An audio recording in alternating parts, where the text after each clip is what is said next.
everyone. Since it's been a while since we've all gotten to get together, I'm Meredith, John and Sheila's daughter, and the most tenured granddaughter of Steph and Bill. It's a nice way of saying that. I'm really honored today just to have a few minutes to talk about the life of this amazing woman. She went by a lot of different names: Mom, Stell, Cousin Stell, but to my cousins and I, she was simply Grandma. When you think about the life that Grandma led, it was truly remarkable. She was the epitome of both grace and grit, radiance and resiliency. But above all, Grandma, to us grandkids, was simply love. Grandma showed her love every single day in many different ways. Grandma showed love through her family. The love that she and my grandpa shared was truly one for the ages. I know that the sun rose and set in their eyes, and that every night he would tell her, "I love you, more than yesterday, but not as much as I will tomorrow." She loved her family. Yes, sometimes it was tough love. I gotta say this for my dad and the brothers. I can't imagine waking up to a whistle was fun. Right? But it was effective. So, it worked. It worked.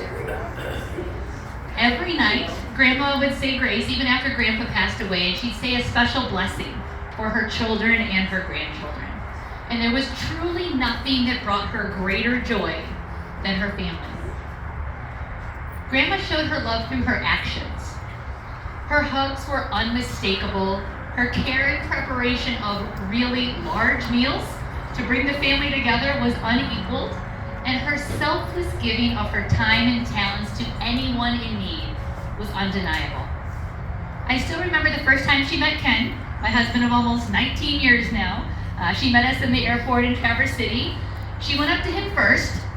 I'm almost over that. And Ken said, "Mrs. Bryce, it's so nice to meet you." And she wrapped him up in one of her epic hugs and looked him square in the eye and said, "You call me Grandma." And they shared their first hug and their first laugh for the very first time. She always made everyone feel as if they were the most important person in the world. And after years of watching her interact with people, I truly believe in that moment, in every interaction, they were. Grandma showed her love through her behaviors, her smile infectious and her laugh unforgettable. When Grandma smiled and laughed, she did so with her whole body. It was truly special, and she loved watching all of us grandkids, from our christenings and confirmations, sporting events, graduations and weddings, to playing games or simply just watching us out from behind the curtains in the den in North Royal Avenue as we raked the leaves every Thanksgiving.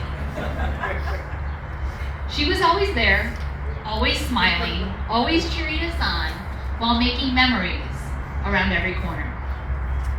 Grandma showed her love through her words, from giving advice, both solicited and unsolicited, to expressing her love. Grandma always seemed to say exactly what we needed to hear. And boy, did she love telling stories. I loved driving up from St. Louis to visit her in her condo. We'd sit together for hours, eating peppermint ice cream and grasshopper cookies, and talking just for hours about family and brothers and sisters and cousins, and go through family trees with an amazing recall that I have yet to see its equal.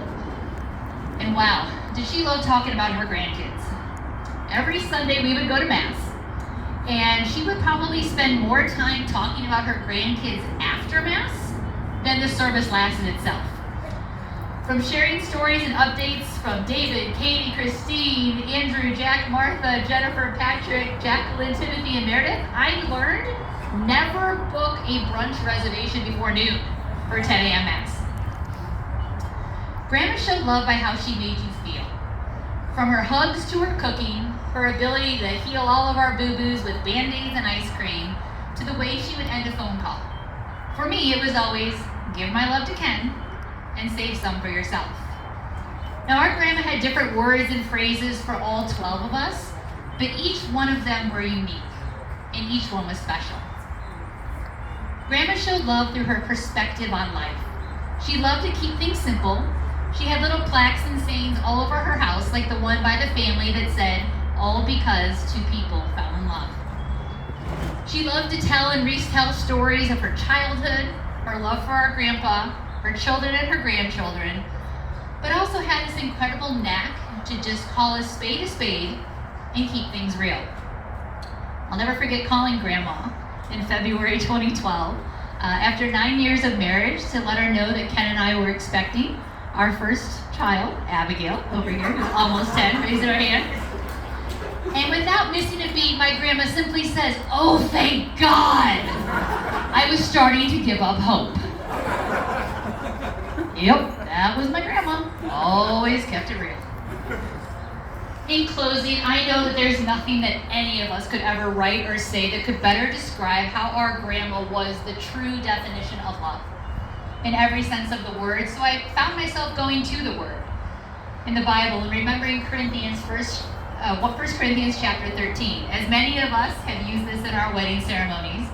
But today my hope is when we listen to the word and reflect on the word love and how it's defined, we remember the amazing life of our amazing grandma. Grandma was patient. Grandma was kind. Grandma did not envy or boast. Grandma did not dishonor others. Grandma was not self-seeking. Grandma was not easily angered. She did not delight in evil, but rejoiced with the truth. Grandma always protected, always trusted, always hoped, and always persevered. Grandma's love never failed. We know you and Grandpa are together today, dancing in heaven and looking down on us, smiling today and each and every day. So on behalf of your grandchildren and ever-growing numbers of great-grandchildren, I just want to say, we love you, Grandma. More than yesterday, but not as much as we will tomorrow.